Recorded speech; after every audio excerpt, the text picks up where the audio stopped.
और मुंह पर भले बारूद लगी थी। एक नया दीपक जलवाया। ये और किसी जिंदगी की कहानी नहीं है, ये किसी दीपक और बाती की कहानी नहीं है, ये हमारी जिंदगी के दीपक और बाती की कहानी है कि हमारी जिंदगी का दीपक, हमारी इस देह के दीपक में भी आत्मा की बाती चल रही है। और जब तक हम तुम बोल रहे हैं, जब तक इनका मेल है, जब तक हम और आप दुनिया है, संसार है, संसार का मतलब हम दिख रहा है, जो कुछ भी हम अपना मान रहे हैं, सिर्फ जभी तक का मेला है जब तक हमारी श्वास चल रही है। श्वास का तेल है जब तक सबका मेल है।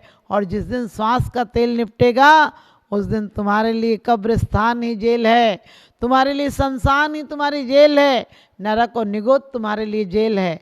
इसलिए हमारे जीवन में सांसों का तेल है, तब तक अंधकार की खाइयों में नहीं जाना है, तब तक हमें प्रकाश के उच्च शिखर तक जाना है। ये हमारी दीपक को लेकर भी यदि हम अंधेरे में गड्ढे में गिर जाएं तो देखने से क्या फ़ायदा। आज के युग में हम ज़्यादा समय अशुभ में गुजारते हैं, ज़्यादा समय हम नकारात्मक, ज़्यादा क्षुद्र बातों में गुजारते हैं, और क्षुद्र मिल भी जाए तो बेकार है। और विराट की आशा करो, आशा भी शुभ का कारण है, आशा भी तुम्हारे जीवन के दुख दरिद्रों को हर देगी। आशा भी होगी तो तुम एक दिन उच्च आशा को पाओगे, तो तुम्हारी दुनिया अपनी मुट्ठी में हो जाएगी। कितने महान महान पुरुष हुए, कितनी कठिनाइयों के बीच जाकर भी उन्होंने सफलता हासिल की है। सफलता कोई पेड़ पे लगा हुआ फूल नहीं कि आप उसे तोड़ लाओगे, सफलता कोई बाजार की वस्तु नहीं जिसे पैसे में खरीद लाओगे। सफलता अंतरंग की योग्यता, अंतरंग का चेतना का भाव है, जो कि एक दिन लक्ष्य तक नहीं, सिर्फ सांसारिक लक्ष्यों तक नहीं पहुंचा देता है। यदि चेतना की विशुद्ध अवस्था हो तो हमें अंतिम लक्ष्य तक भी पहुंचा देती है। अंतिम लक्ष्य क्या है हमारा?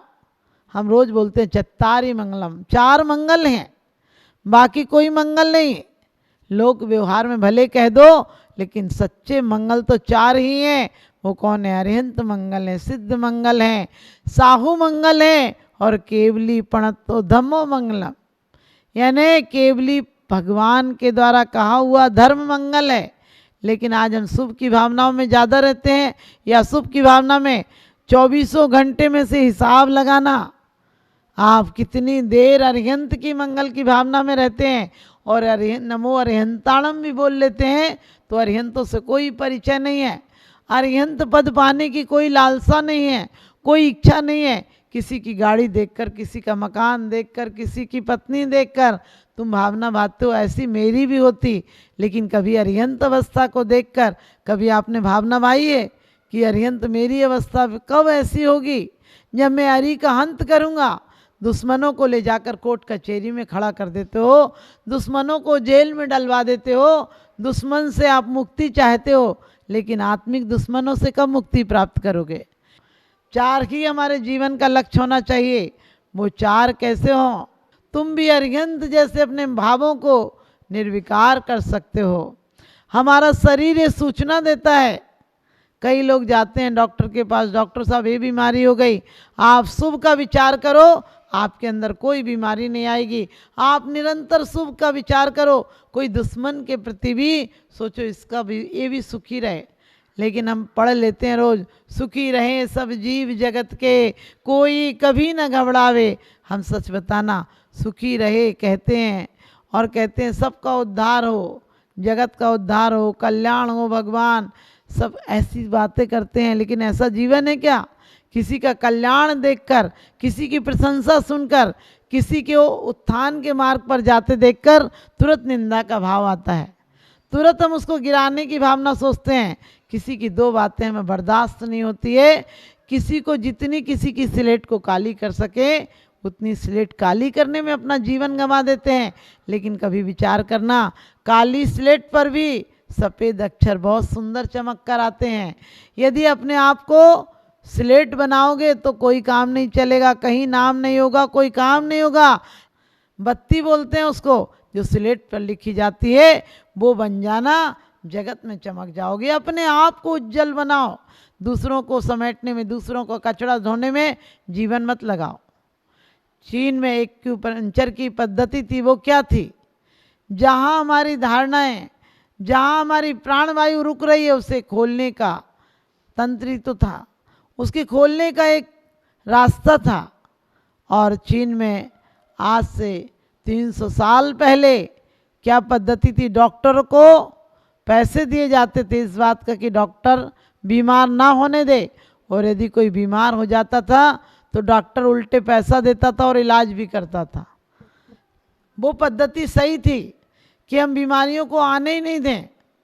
आज भी आचार्य कहते हैं हम स्वस्थ रह सकते हैं, हमारा शुद्ध मन हो, शुद्ध विचार हो और शुद्ध मन की धारणाएं हो, लेकिन हम कभी उसकी तरफ विचार नहीं करते हैं कि हम शुभ भावनाओं से ओतप्रोत रहें। यदि आपने देखा होगा, आप जब खुश रहते हैं तो आपको कोई तकलीफ महसूस नहीं देती है, और आप उदास होते हैं, मायूस होते हैं, तो दुनिया में आपसे दुखी कोई नज़र नहीं आता है। हम खुशी रहने की आदत क्यों नहीं? आज हम खुश रहना चाहें तो रह सकते हैं। हमें भगवान की शरण मिली है, हम निराशा में जीते, हमें तो कुछ मिला ही नहीं। हे भगवान, पापी लोग खुशी हैं और पुण्यात्मा इस जग में दुखी है। लेकिन कभी सोचा करो कि पापी हम भी हैं, हमने पहले इतने पाप किए थे जिसे परमात्मा चाहे कर भी मिटा नहीं पाया, और परमात्मा की सौगात को, परमात्मा के न्याय को मैं विरोध नहीं करूँगा, लेकिन हंस कर स्वीकार करूँगा। यदि जेल में कोई बहुत दिन रहता और अच्छे काम करता है तो उसकी सज़ा कम हो जाती है। इसी प्रकार से हमारे जीवन में भी हम इस संसार की कैद में हैं।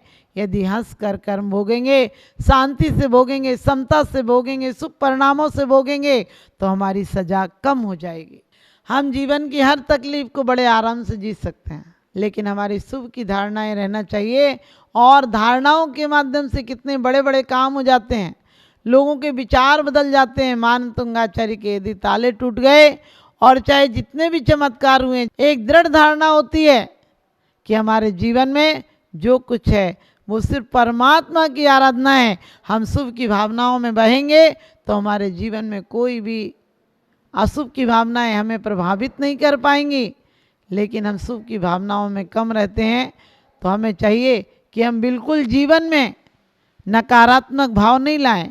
एक भिखारी था और रोज़ भीख मांगने आता था, बड़ा मायूस, उदास, निराश आता था और भीख नहीं मिलने पर गालियां देता था।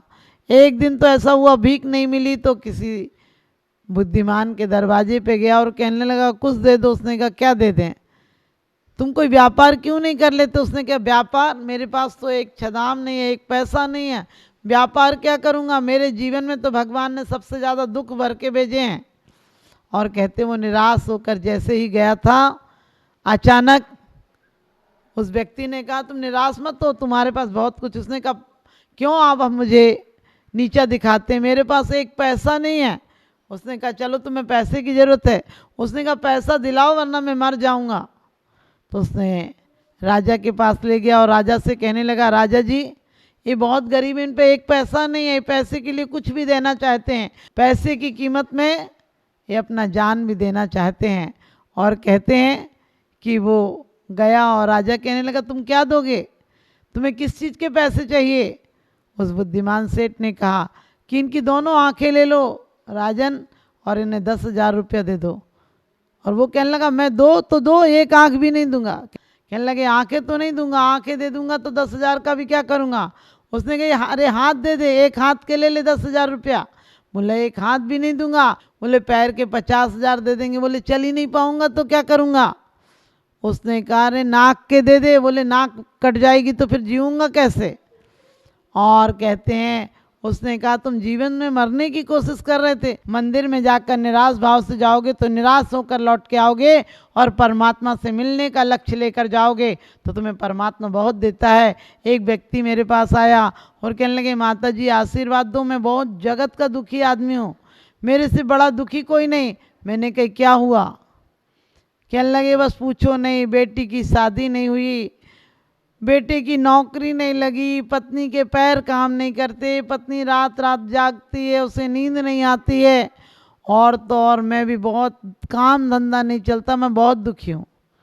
मैंने कहा ठीक है, भगवान की माला फेरना 11 और तुम्हारे जीवन में सब काम हो जाएंगे। 1 महीने बाद आए, 1 महीने बाद आए। मैंने कहा क्या हुआ? कहने लगे बेटी की सगाई तो हो गई और तो अभी कुछ नहीं हुआ। हमने कहा और कुछ नहीं हुआ? बोले बेटा थोड़ा कहना मानने लगा और उसका भी काम लग गया, बाकी कुछ नहीं हुआ। हमने कहा बाकी कुछ नहीं हुआ? कहने लगे वाइफ को नींद तो आने लगी है और थोड़ा थोड़ा रोटी भी खाने लगी है, बाकी कुछ नहीं हुआ। आप समझ गए, जो कुछ हुआ उसके लिए धन्यवाद नहीं है, जो कुछ हुआ उसके लिए प्रफुल्लता नहीं है, जो कुछ नहीं हुआ उसके लिए उदास रो रहा है कि ऐसा कर रहा है। ऐसा व्यक्ति कभी नहीं पहुंच सकता है। जिसके जीवन में निराशा है वो आशा के लक्ष्य पर कैसे पहुंचेगा? इसलिए हमें मंगल की भावना भाना है, और मंगल सिर्फ उत्साह से आता है, आशा से आता है, विश्वास से आता है। तो हम अपने जीवन को मंगलमय बनाना है और आप सबका जीवन मंगलमय बनाना है। तो जिस प्रकार से लौकिक चीज़ों के लिए आप पुरुषार्थ करते हैं, लौकिक व्यापार के लिए, परिवार के लिए, व्यवहार के लिए बना के चलते हो, ऐसे सोचा करो हम अरिहंत के भक्त हैं, हम भी वो युवक हैं, वो राजकुमार हैं जो कल पिता की सत्ता मिल ही जाएगी। और हम सब तो तीर्थंकर के वंशज हैं, हम तीर्थंकर होंगे, और तीर्थंकर नहीं हो पाए तो भी सिद्धों की श्रेणी में हम जाकर विराजमान हो जाएंगे। ऐसा लक्ष्य रखना चाहिए। हम 7 राजू आए हैं, हम कोई भिखारी नहीं है, हम 7 राजू आए हैं। 7 राजू नीचे नहीं जाएंगे, पुरुषार्थ करके 7 राजू ऊपर जाएंगे। पावन पुरुषार्थ प्रकट होवे, मैं निजानंद में लीन रहूं, तुम आवागमन विमुक्त हुए, मैं पास आपके जातिष्ठ हूँ, मैं पास आपके जातिष्ठ हूँ। हम परमात्मा के पास जाएंगे और उन जैसा पद पाएंगे, ऐसी भावना हो हमारी। और आप सब भी अपने जीवन में धैर्य रखें, अधैर्य नहीं। आज काम मंदिर में आए, आज कहने लगे ये काम हो जाए और कल हुआ नहीं तो कहने लगे भगवान में कोई सत्य नहीं है। अरे भगवान दे तब भी ठीक है और नहीं दे तब और भी अच्छा है। ऐसी भावना रखोगे तो एक दिन तुम सिर्फ भक्त नहीं भगवान बन जाओगे। तो आप विराट की भावना रखें, आप विशाल की भावना रखें, आप विशाल लक्ष्य रखें, क्षुद्र की भावना नहीं रखें। छोटी छोटी भावनाओं को मिल भी जाएंगी तो क्या होगा? पत्नी मिल जाए, बच्चे मिल जाए, परिवार मिल जाए, पैसा मिल जाए तो भी जीवन में आनंद नहीं आता है। हम गलत भावनाओं को नहीं आने देंगे और हम इस लक्ष्य में अपने जीवन में लक्ष्य बनाएंगे कि हम सिर्फ इस जीवन में पैसा और पद प्रतिष्ठा पाकर नहीं, हम परम पद पाएंगे, हम अनंत चतुष्टय की लक्ष्मी पाएंगे और हम उस ध्रुव अनंत सुख को प्राप्त करेंगे। आप सबको भी सच्चा सुख प्राप्त हो, आपका जीवन मंगलमय बने, उसके लिए अपने अमंगल से दूर रहिए, क्षुद्र व्यक्तियों से दूर रहिए, गलत विचार धारणाओं वालों से दूर रहिए और अच्छी विचारधारणाओं वालों के पास रहिए, अच्छे चरित्र वालों के पास रहिए। आपका चरित्र भी उज्जवल बन जाएगा, आप सबका भविष्य उज्जवल हो, ऐसी शुभकामना।